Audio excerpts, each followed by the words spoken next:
Oh, let me see.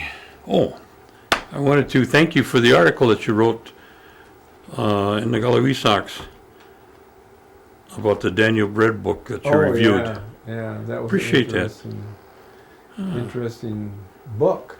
Well, I'm glad somebody read it. Yeah, I think that should be required. I Reading. I don't know how many of our people have read it, but I know one did. Yeah, yeah. That was an important book. I think it kind of has a different perspective of what was happening, during that time. Well, we were hoping to, to give. Okay, Gordon, anytime you're ready. That's all you want him to get rid of for now? That'll do it. Okay. Okay, Lou, do you want to give us your full name and spell it for us, please? Louis J. Williams.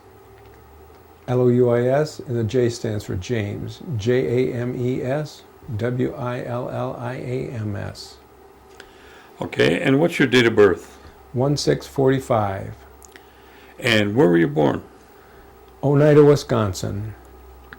And give us the names of your mother and your father and your mother's maiden name.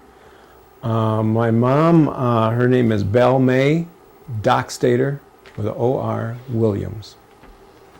And my dad is Peter Lambert Williams. Okay, and do you remember the names of your grandparents? Sure, my grandparents on my dad's side is Louis J. Williams and Minnie Skenador Williams. And grandparents on my mom's side, Chauncey, I don't know his middle name, Chauncey Dockstader, and I think Emma King Dockstader. King was her maiden name. Mm-hmm. And did you know either one of your grandparents? Yes, my Louis and Minnie, but I didn't know on my mom's side. Okay, can you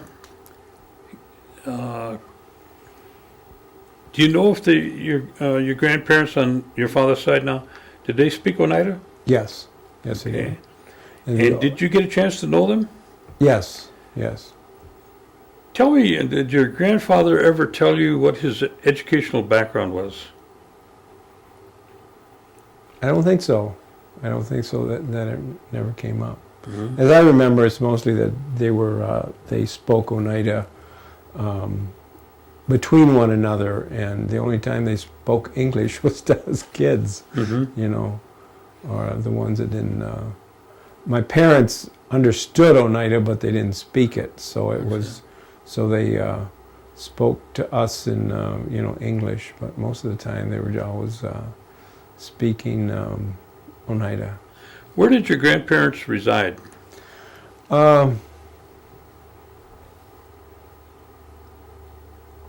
On Seminary Road, probably 3 miles down, it was on the left. They lived with Ellen Hill. I don't know if you know, kind of right up on top of the ridge. Ellen Everett used to live up there, Blimp and Grandpa Louie and Minnie. They lived in a small brown house. I think it's burnt down now, and someone else has rebuilt up there. So. And what kind of profession was your grandfather in? My grandfather, from what I heard, he did some logging, and he did mostly labor jobs, factory work when he could get it, on and off. So I don't think he had like a long working in one place for a long time. Yes, yeah. So he didn't. And what about your grandmother? Do you know what her educational background was? She went to Carlisle, and Minnie was a cook and a seamstress, and I think she cooked a lot of. She was around here. From what I hear, she was one of the best cake makers. So she made a lot of wedding cakes and such. And she did work for a time in Chicago as was it housemaid cook? Mm-hmm. All those put together. as I remember, because we would come back from, we lived in Michigan most of the time, so we'd stop and see her, and they had a little place out in back of their house where she stayed, and she was the main cook there, so we kind of would stay at her place for maybe an hour or two, and then we'd have, because we had, our family had 8 kids in it, you know, so it was kind of little, but we always stopped to see her. I think it was in Marinette, or right outside of Chicago, so that was Okay. kind of, yeah. How big a family did your grandmother and grandfather have? Lewis had, I don't know, 10 in his family. Do you remember their names? Oh, there was Joe, Ed. There was so many of them. I don't know. Matter of fact, I was just looking. I was surprised to see so many of them. So there was a lot of them. You know, you're looking at your family tree and Okay. stuff. And on my Minnie had, I think she had 3 or 4 sisters. Matter of fact, they live up above. They used to call them the Martha, and there was. They lived up above in back of White Eagles, up on that ridge there in a white house. The One of old those maids? Yeah, the old maids. They used to call them the old maids or I something. remember. Yeah. So I don't know. I know they started with M. There was Martha and somebody else, Mhm. but I kind of just remember them as, you know, as time went on. So yeah. Now, do you remember what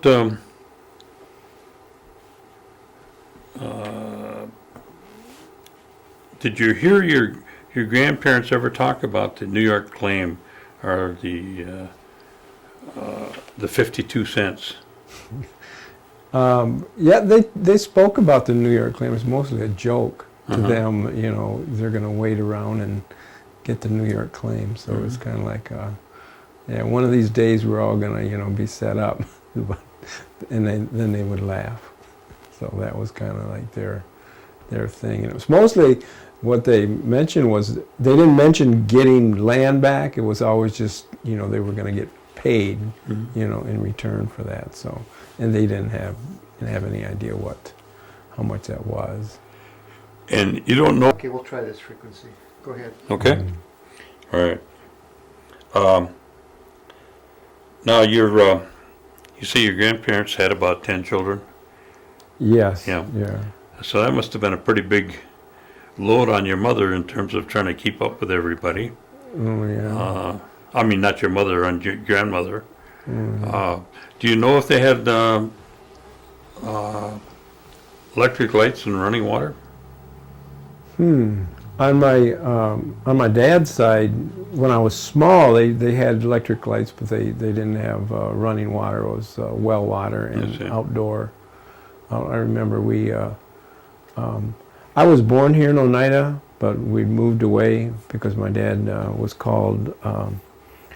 He had went to Flandreau Indian School, and there they recruited, from Ford Motor Company in Detroit, they recruited a bunch of Indians to go over and work. And so he would rather work than not work here on the reservation, so we ended up over there. So we traveled back and forth, you know, to Oneida ever so often because of the, you know, all our relatives were here basically. So we made a lot of trips, you know, back and forth. And the Ford Motor Company was located where? Detroit, Detroit. Dearborn, Okay. Dearborn. Okay. I remember reading some of the stories from WPA, and it talked about them recruiting and, you know, having them come up to the Ford Company in Right. Detroit. Yeah. Yeah. Now let's talk a little bit about your mom and dad. You said your dad went away to school, Right. Yeah. and he went to Flandreau, Flandreau. South Dakota. Yeah. Mhm. And my mom went to Haskell, so I see. they were apart that way. But they always, you know, they had time to get back onto the reservation, I guess. And Now your dad, you say, went from Flandreau to to Detroit? Yes, to work. He was in recruited Ford, right out yeah. of school. Yes. Okay, was he married at that time? I don't think so. I think they got married right after that. After that, huh? Yeah, because he was trained to be a tool and die guy, so he. Oh, he's a had, machine shop. Yeah, so Okay. he spent 30 years at Ford's, and he was a tool and die journeyman, Oh. and then he retired. And your mother, what kind of work did she do? Did she work outside the home? No, she didn't. She didn't work out. She did mostly at Haskell. I guess they had a business curriculum there while she was there. So, and that was just through high school. So, that's where she kind of. And then she was busy raising us kids. We have 8 kids in our family. Eight yeah. children. Mhm. You want to give us their names? There's Lambert, Fern, myself, Vicky, Linda, Rose, and Crystal. I think I got all of them. And where are you in the Third in line. Third in line. Third in line, yes. I see. Yes. Now, did the majority of the family, was everybody pretty much resided in and around Detroit with you? Yes, yes. And I see. that would be, we spent, in our younger years, it was near, it was called Run Village. It was near a bomber plant place. So, and then I think when I was about 14, then we moved to a place called Brighton, Michigan. And that's where my mom stays right today, too. Oh, she's still Yes. in Brighton. Yeah. Mhm. I see. So you're well acquainted with Woodward and all the places downtown there Well, in not Detroit, huh? not necessarily, because I was mostly grown up, like outside, in the suburbs around Oh. Brighton and that sort of stuff. But we would go in because they would have, they had they had a Native American center that the Indian families gathered, and then they would have picnics each year, and we might go into Detroit to, to someone's place or park there and Like out to and- Belle Isle or Yeah, something. right. Yeah, that sort Okay. of stuff. Now, you were born here, and about what year did you move out to Detroit? Well, I think it was about, I was only one and a half or Okay, so. so that was about 1946. Yeah, Okay, right after the war. yeah. So my dad, I think what it was, he was in the service, and then my mom came out here to live, and then because we were living in Detroit, and then he went in the service, and then we came back here, and then I was born, and then a little time after that, he got out of the service and went back to Detroit, so we all went back. So I see. that was that. So that was good. I was the only sibling in the family born here in Oneida. Oh, Yeah. I see.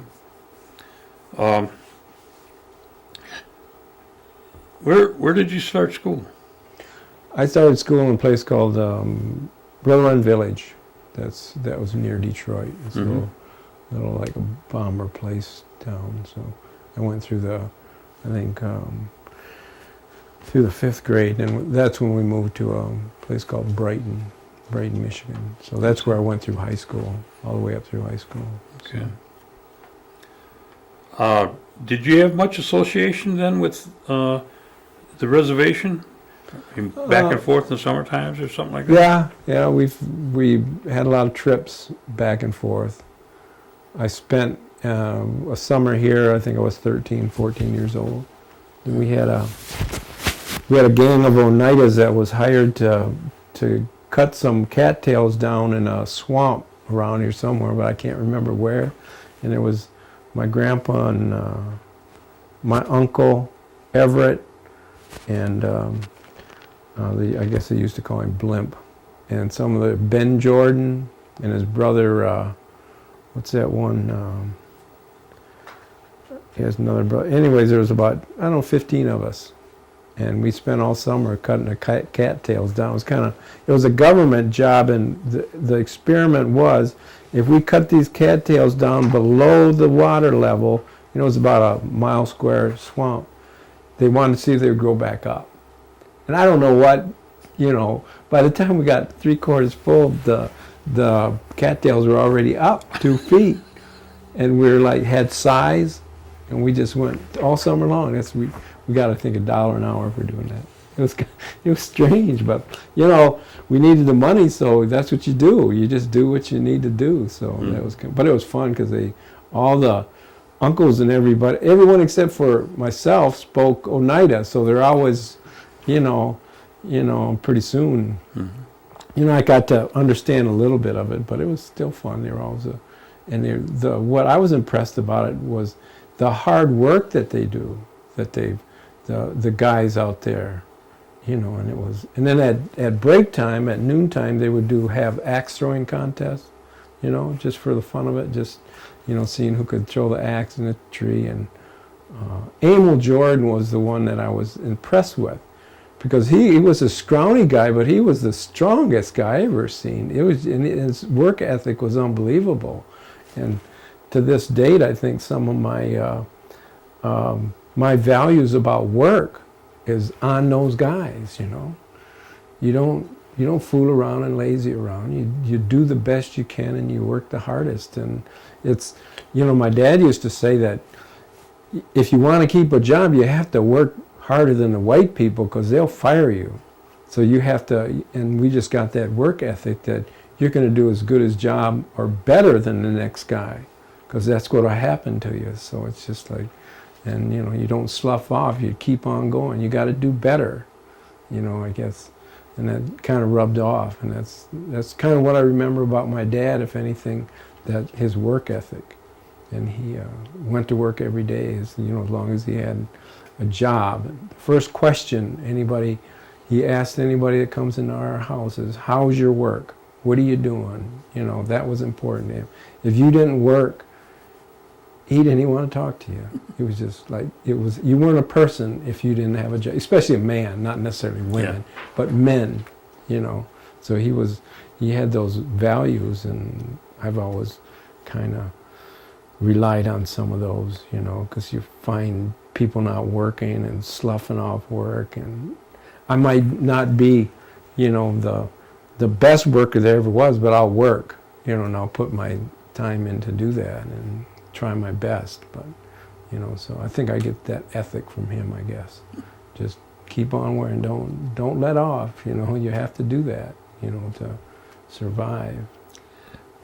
Were there any other activities that you were able to become involved in when you would come out during the summertime vacations? Most of it was just like playing with, you know, going over to the cousin's house. It would be over to Victor Dockstader and that family, Melinda's, and we're related to the Smiths. And Vic and Alan and Romeo, that's your first cousin then, huh? Mm-hmm. Okay. Yeah, and then we had some Smiths and others. Now, growing up in Detroit, was there any areas or activities that you could become involved in? You know, you say there was the Indian Center. Mm. Were you able to, participate in some of those things? Or was it mostly just family? It was just family. It was just family gatherings at different, picnics. But we couldn't. We were too far. We're like probably 45, 50 miles from, Detroit. Really, we're just in that neighborhood. Oh, I see. So we didn't. And I think in our surrounding school district, there might have been 3 families including us as Indians. Mm-hmm. So there wasn't. So you were a minority within the minorities. Yeah, so we didn't, so it was kind of different, let's say. Oh, did you go to high school then in Michigan? Yes. And after you left high school, where did you go? I went into the Air Force. Air Force. Well, I spent a time at Ford Motor Company until I got in the Union, then I left to go into Air Force, and that was only 90 days. So I got in the Union at our local Wixom assembly plant that made Continentals, Ford Continentals, or they're Ford Mercury Continentals, yeah.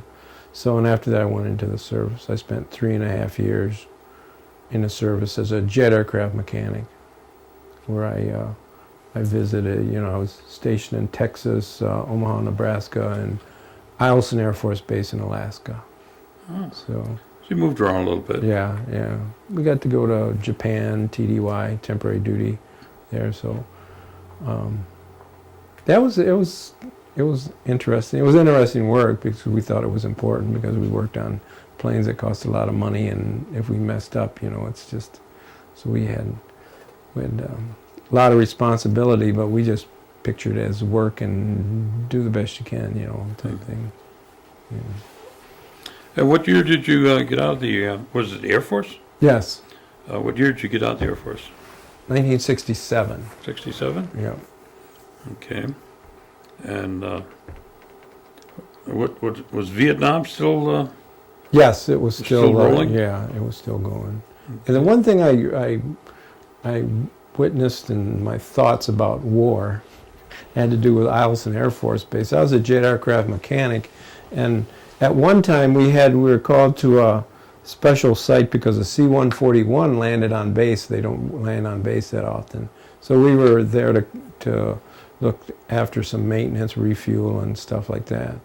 And in the refueling process, the crew chief walks around, and they had the cargo door open a little bit. And these are like the biggest cargo planes of the time, C-141s. And I asked the guy what was in there. He says, "You want to see?" He asked me, "Well, you want to see what's in there?" I said, "Sure." So he cranked it up, and there was a tarp overall, and it was about 30 foot high. And then he threw the tarp back, and it was in the summer of, I think it was 67, and about 30 feet high were stacked caskets from Vietnam, and they were going to Andover Air Force Base to get processed. And ever since then, my vision of war kind of took a turn, and I knew in my heart that them were young kids, 18, 19, 20, and ever since then I kind of, I'm proud that I was in the service, and I'm proud to be, a veteran, but I'm not sure that war is the answer. It's just like, and it's always, the minorities or some people that couldn't go to college, they end up fighting the wars for us, and it's just like, it just didn't add up. I still kept doing the job that that you have to do, but my attitude changed ever since then. I respect and honor the military, but at the same time, what are human beings doing to human beings? Right.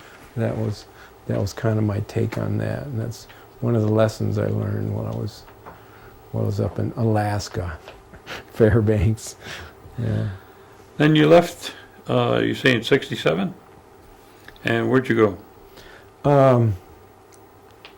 I went home to Brighton and started working, and I continued going to school. I had the military had a GI Bill, and they paid pretty good as you went to school. It might cost you, I forget what it was. If it cost you $200 a month to go to school, the military paid maybe $500 to you. So it was it was a way of making money going to school, and even you're learning something at the same time. So it was kind of a neat experience, especially if you can get tied up with, you could get unemployment, and then go to school, and then work under the table for cash for some carpenter, doing rough carpenter work, and you can make out pretty well doing that, for a time. So that's kind of what I did until after I got near graduating from a 2-year college, and then there was some chances at the University of Michigan in Ann Arbor. They were recruiting minorities, and because I had high enough grades in my junior college, they accepted me. So I went to Michigan for a period of time. Is that Will mine? that eventually shut off? Yeah, it's yours. No. Just shut it off. I thought I had it off. I'm sorry. I'll Yeah. oh. So eventually what happened was I went to school. Of course, I had, at that time, when I was going to Michigan, I had 2 small kids and a wife, so I worked for General Motors. I worked as a test driver for Chevrolet division of General Motors. So I was working afternoons, going to school, and doing that. So I did that for a while. So you left Ford and went to Chevy, huh? Yeah. So What'd your dad say about that? he didn't like that at all. Yeah. He didn't. He was kind of. He's a diehard Ford man, huh? Oh yeah, yeah. You park your car out on the road. Don't come put your car in my, because of his Fordness. So, yeah. So then I transferred to Eastern Michigan University. It's just down the road. It's an educational college, and that's where I got my degree in education. It took me, I think, 13 years. It took me to get an education, doing what you can with the family and Sure. the time and everything. But that's where I gained my diploma as Eastern Michigan. When did you start your family? While you were in service? No, after I got back. That's probably. I have a daughter that's 33 right now, and a son that's 31. Well, 2 children you had? Yeah, from my first marriage, I see. and that's Lewis Jr. and Tracy. Okay. And both Lewis and Tracy are graduates of Haskell. That junior. Lewis is a 4-year graduate of Haskell, because they just expanded it to 4 years, and I think 2 years ago he got a bachelor's degree from there. So, and my daughter Tracy went on to Kansas, University of Kansas. Then she got a master's degree from University of Arizona at Tucson, and now she's working for her PhD in linguistics, having to do with Native American studies there at University of Arizona at Tucson. Oh, that's terrific. Yeah. I don't know if you met her or not. I may have. You may have. Is do they have any children? Neither of them, no. Oh. Neither of them's married. Not yet, anyway. huh? Not yet, yeah. Okay. So, Okay, and then you went to work for Chevrolet. yes. Then where'd you go after that? Let's see, I spent 15 years at Chevrolet, and I took an early retirement. Because even though I'm mechanically inclined, and that's a nice job, it's a neat job for people, but I'm not inclined, I'm mechanically inclined, but not inclined to do mechanics. That's like the old, but I did have a degree, so I expanded my opportunities, to do other things.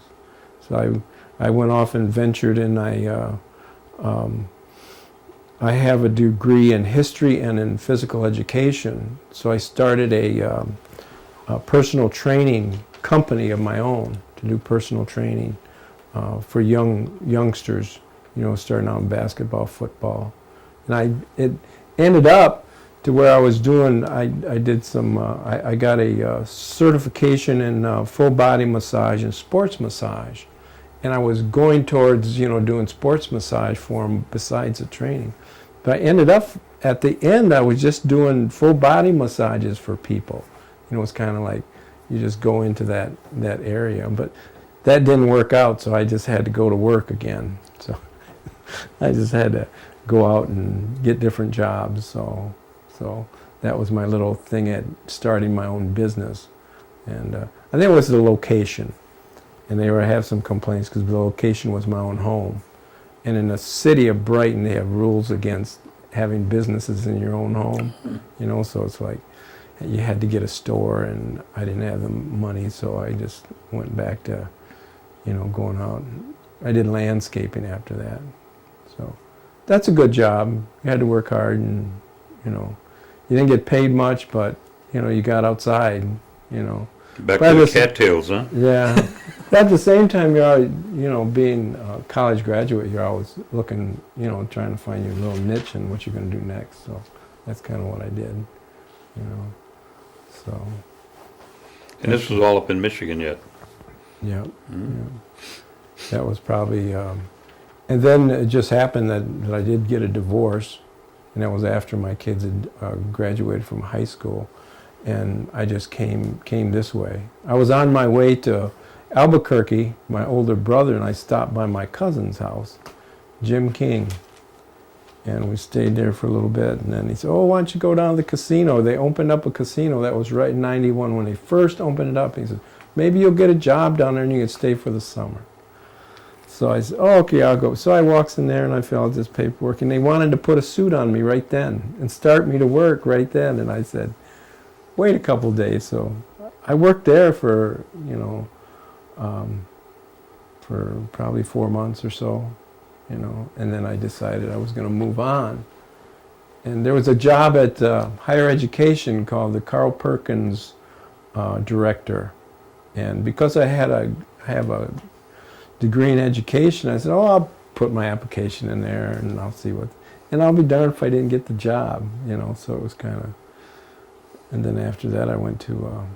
I was there at higher ed for probably a year and a half. And then I went to environmental health and safety as a safety coordinator. Then I got to be the director of occupational safety there within environmental health and safety. So I worked there about 7, 8 years. And then I moved to the library 3.5 years ago. Only in that I thought libraries were important. And I needed a change, so I thought, oh, well, maybe I might go down there and see what I can do. And again, I put my application in, and all of a sudden I was sitting for interviews for an application for this director of the library. And, they had different stipulations to go on to school and everything, but that wasn't a problem. So now that's what I do. I'm the director of the Oneida Community Library. So you've been all over the place. Yeah. Going here and going there, yeah. What's your position on the per capita payment that tribal members receive? How do you look at that? Well, I think we have to. I think there has to be some kind of payment because that's their expectations, throughout the times. But I don't think we should do it at the detriment of our services to our tribal members, housing, education, and the things that every government, is not exactly required, but for the quality of life for the community. So I think we have to.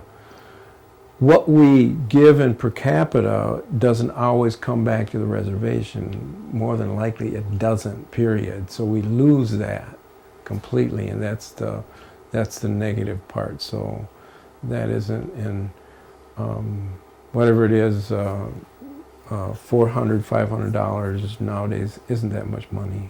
It is, even if you gave $1,500, it isn't that much money. It sounds good, and then, but nowadays it's criminy. Gas $2.30 a gallon, So you have to, as far as per capita, I have questions about how much, that we should have to give out. So, but I think there should be some. And what's your position on the casino industry here in the community?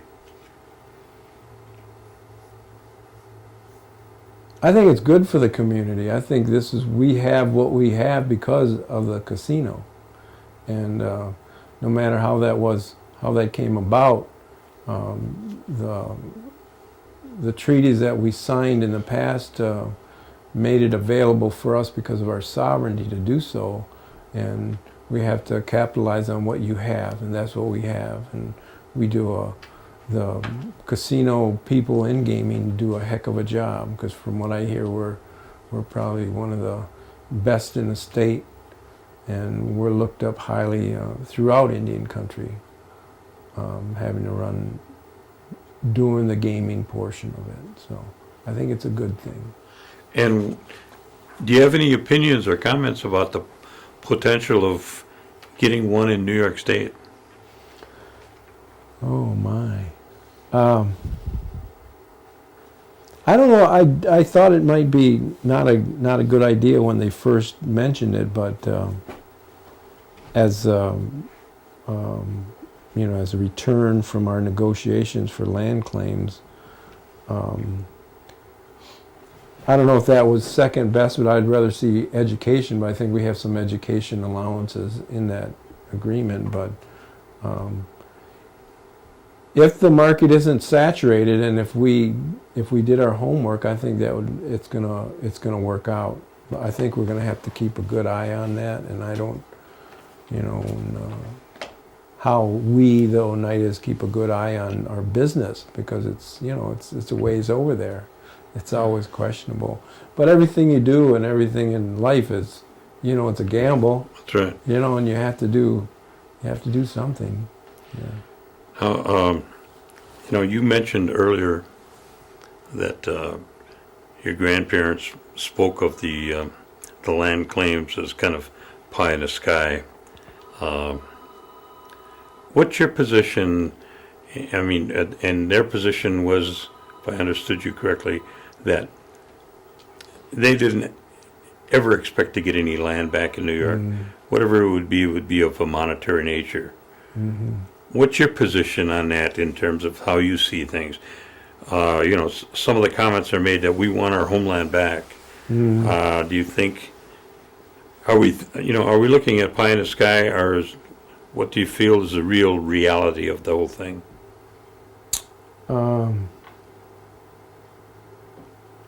I don't think we'll ever get a land back. As far as, I think it's the main reason is because we have the reservation here in Wisconsin, and we have lands here in Wisconsin.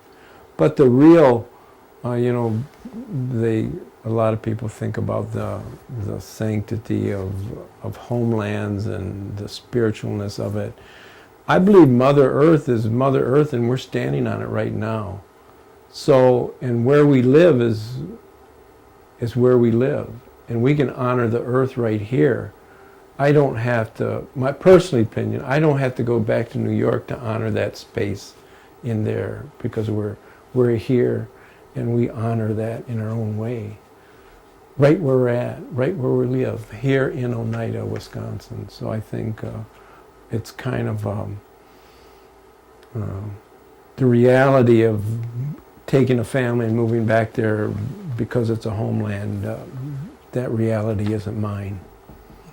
So. Sovereignty. Sovereignty, we have to demonstrate it to keep it, or we'll lose it. And that probably comes from I met a elder. His last name was Pipestem. He was a lawyer from Oklahoma. You probably heard of him.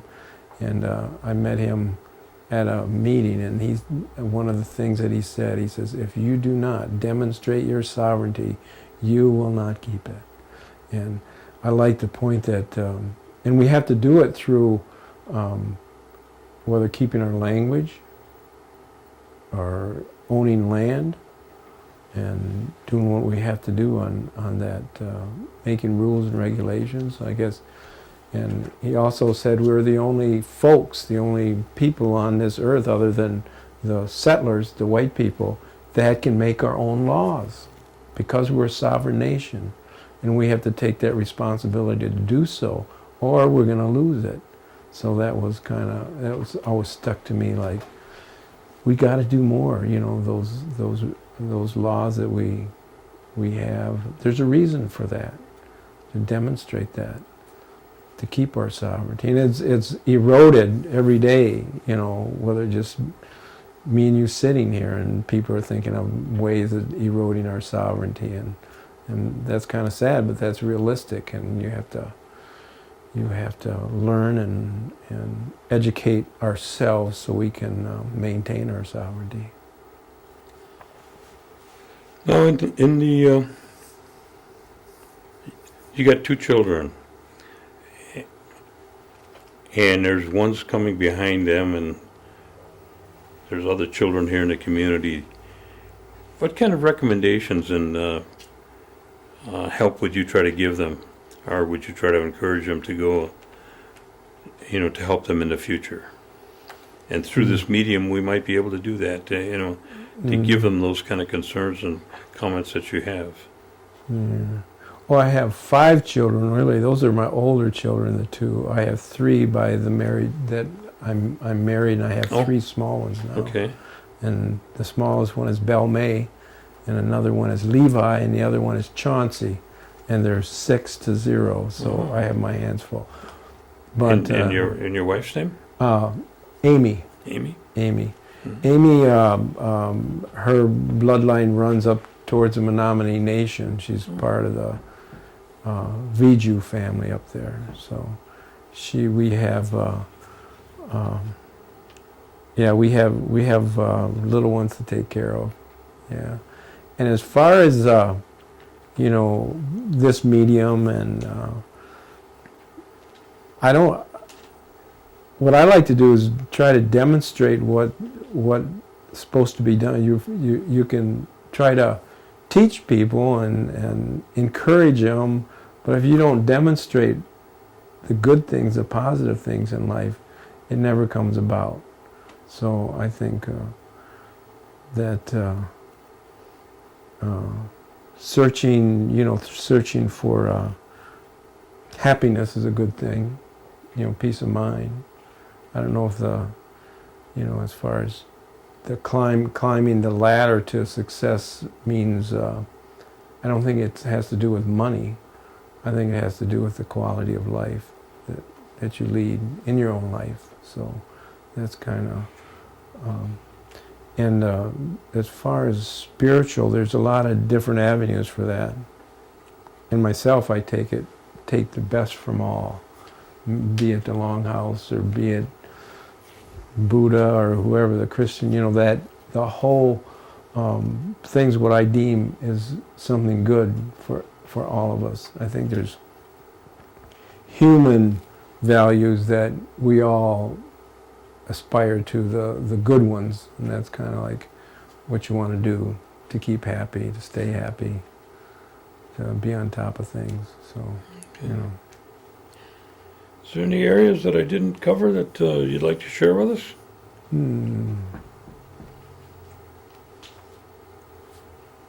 I can't think of any. Okay. No, I just. Okay.